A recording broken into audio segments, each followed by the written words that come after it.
Good morning जय जगन्नाथ सांग माने स्वागत करुछि मो मधुस लाइफस्टाइल रे। आज वाक रे मो सहित थिला काळू जे कि दिन को दिन वेजिटेरियन हेबाकु लागुछि एवं घास प्रति तार मनोभाव बहुत बढ़ी बढ़ी गलानी। आज सकाळ ब्रेकफास्ट रे थिला रुटी सहित आलुदम एवं पत्रकोबी भजा, किंतु मु खाइथिली पखाळ पांपड़ और आलुदम खाइकी मु जल्दी से रही जाइथिली रेडी। रेडी होला पोरे देखंतु काळू और धोबलू को इमोशनल ड्रामा। आज चिंटू सह बाइक रे बाहरी थिली कोरापुट ऑफिस पाई। रास्ता रे बाइक रो प्रेशर चेक करागला।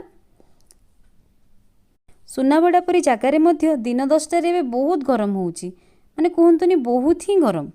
प्रेशर दे आमे बाहरी पड़लु कोरापुट अभिमुखी। कोरापुट ऑफिस रे पहुँचला परे बलिया भाई मेस रे चली तांको हाथ तियारी पोहा बा चूड़ा उपमा, सेटा अब मु मिस करि पारे।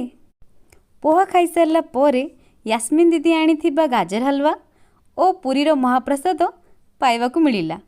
तापरे लगी पड़ी मु मो काम रे। 2टा बेल लंच रे थिला आज आमर भात टमाट चारू चिप्स बैगन भर्ता सहित ब्रोकोली फ्राए। संध्या 5:30 रे हेइतिला स्नैक्स रे आमर पकुड़ी सहित चा। आर मजा बाकी अलगा। चा पकुड़ी खाई सारला परे 6:30 रे बाहर पड़तलु आमे सुनाबड़ा अभिमुखी। घरे आसु पहुँचु पहुँचु मोर किछि एई प्रकार स्वागत करथिले काळू और धोबलू। आसंतु देखिबा आम मयूरी को। ये होची मयूरी और तार कुनी कुनी 7टी छुआ केमती आराम रे खाउचंती।